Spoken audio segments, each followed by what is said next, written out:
ہاں جی، جب بھی اس طرح کا کوئی حرف آ جائے کہ جزم آنے کی وجہ سے وہ حرف تو ساکن ہوتا ہے، کیونکہ جس حرف کے اوپر جزم آتی ہے وہ پچھلے والا حرف اس جزم والے حرف کے ساتھ ملتا ہے۔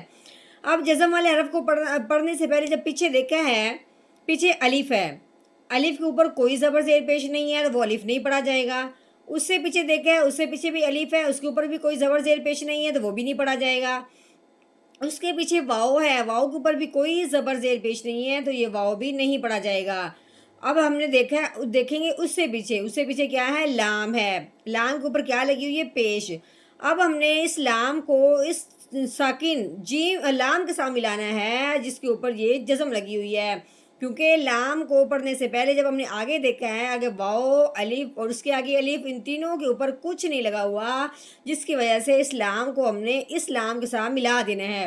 جب بھی کوئی ایسا حرف آئے کہ اس کے اوپر کچھ نہیں لگا ہوا تو پھر ہم نے وہ پچھلے والے کو اس اگلے لام کے ساتھ ملا دینا ہے، اگلے ساکن حرف کے ساتھ ملا دینا ہے۔ درمیان میں 2 3 جو اتنے بھی حرف آئے ان کے اوپر کچھ نہیں لگا ہوا تو اس کو پڑھنا بھی نہیں ہے۔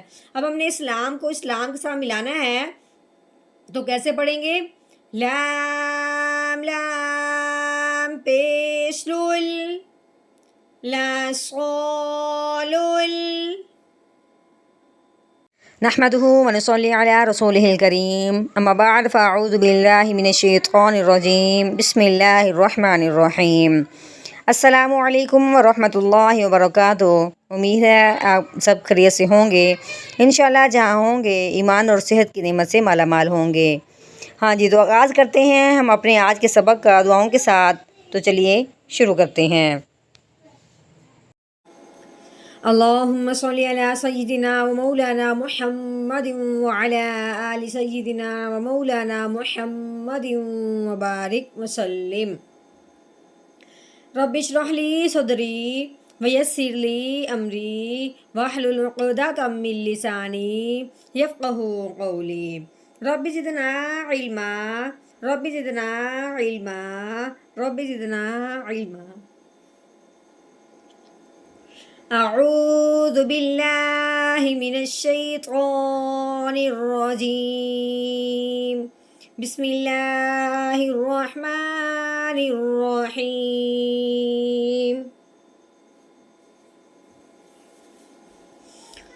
ہاں جی، یہ سا ہے، سا کے اوپر پیش لگی ہوئی ہے، آگے میم، میم کے اوپر 3 دندوں والی شد لگی ہوئی ہے۔ اب شد کی وجہ سے اپنے سا کو میم کے ساتھ ملانا ہے۔ جب شد میم کے اوپر آتی ہے تو جو پچھلے والا حرف میم کے ساتھ ملتا ہے تو ساتھ ساتھ ایک الف کے برابر غنہ ہوتا ہے۔ کیسے پڑھیں گے، سا میم پیسم، میم کے اوپر زبر ہے، میم زبر ما، ثم۔ ہاں جی، الف کے نیچے زیر آ گئی ہے، الف کے اوپر زبر زیر پیش آ جائے تو اس الف کو الف نہیں پڑھتے، اس الف کو حمزہ پڑھتے ہیں۔ اب اس الف کے نیچے زیر آنے کی وجہ سے اس الف کو اب ہم نے حمزہ پڑھنا ہے۔ آگے نون ہے، نون کے اوپر 3 دندوں والی شد لگی ہوئی ہے۔ شد جس حرف کے اوپر آتی ہے پچھلے والا حرف اس شد والے حرف کے ساتھ مل جاتا ہے۔ اب شد جب نون کے اوپر آئے تو جب پچھلے والا حرف شد والے حرف کے ساتھ ملتا ہے تو پھر اس پہ ہمیشہ غنہ ہوتا ہے جب شد نون کے اوپر آئے۔ تو کیسے پڑھیں گے، حمزہ نون زیر ان، نون زبرنا ان۔ اب ہاں کے اوپر پیش لگی ہوئی ہے، آگے میم، میم کے اوپر جزم آنے کی وجہ سے میم ساکن ہو گیا۔ اب ساکن جو بھی حرف ہوتا ہے وہ بھی پچھلے والے کو اپنے ساتھ ملاتا ہے۔ اب ہم نے ہا کو میم کے ساتھ ملانا ہے، کیسے، ہا میم پیش ہم، انہم۔ ہاں جی، آگے لام ہے، لام کے اوپر زبر لگی ہوئی ہے، صاد، صاد کے اوپر بھی زبر ہے، اس کے ساتھ الف آ گیا۔ الف سے پہلے زبر آ جائے تو وہ پہلے والا حرف الف کے ساتھ ملتے ہوئے ایک الف کے برابر لمبا ہوگا۔ جو کیسے پڑھیں گے، لام زبر لا، صاد الف زبر صا، لا صا۔ ہاں جی، آگے لام، لام کے اوپر پیش لگی ہوئی ہے، اس کے آگے واؤ آیا ہے، واؤ کے اوپر کچھ نہیں لگا ہوا، الف ہے اس کے اوپر بھی کچھ نہیں، الف ہے اس کے آگے اس کے اوپر بھی کچھ نہیں، اس کے آگے دیکھا ہے تو لام، لام کے اوپر جزم آنے کی وجہ سے لام ساکن ہو گیا۔ ابھی ہم نے کیا پڑھا ہے کہ جزم والا جو بھی حرف ہوتا ہے وہ پچھلے والے کو اپنے ساتھ ملاتا ہے. اس سے پیچھے 2 الف ہیں, اس سے پیچھے واؤ ہے, ان کے اوپر کچھ نہیں لگا ہوا. تو پھر لام کو دیکھیں گے, لام کے اوپر پیش ہے. اب ہم نے لام کو اس لام کے ساتھ ملا دینا ہے. تو کیسے پڑھیں گے؟ لام لام پیش لول لا صالل. ہاں جی, آگے یہ جیم ہے, جیم کے اوپر زبر لگی ہوئی ہے. جیم زبر جا. ہا کے نیچے زیر ہے, اس کے آگے یا کے اوپر جزم آنے کی وجہ سے یا ساکن ہو گیا.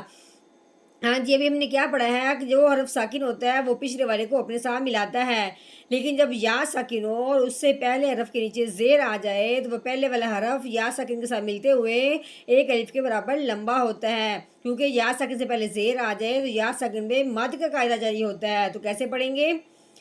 ہا یا زیر حی جاحی میم زیر می جاحیمی. اب ہم نے کرنا ہے یہاں پہ وقف. تو وقف کی صورت میں جو آخر والا حرف ہوتا ہے نا اس کو ساکن کر دیتے ہیں, جس طرح یہ جزم آنے کی وجہ سے حرف کو ساکن کرتے ہیں. اب ہم نے اس جزم وقف کی وجہ سے میم کے نیچے جو زیر ہے اس کو ہٹا دینا ہے. تو کیسے پڑھیں گے؟ آگے وقف جاحیم جاحیم. ہاں جی, اب ہم نے مکمل آیت کا کر لیا ہے توڑ. اب ہم نے کرنا ہے اس کا مکمل جوڑ, یعنی کہ روانگی کے ساتھ پڑھنا ہے. تو چلیے شروع کرتے ہیں.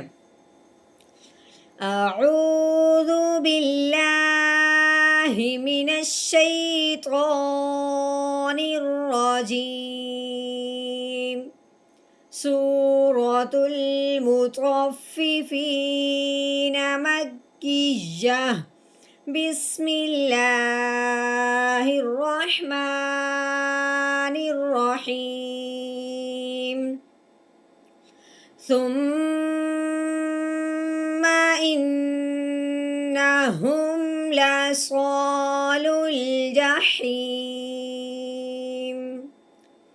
ثم انہم لصالو الجحیم.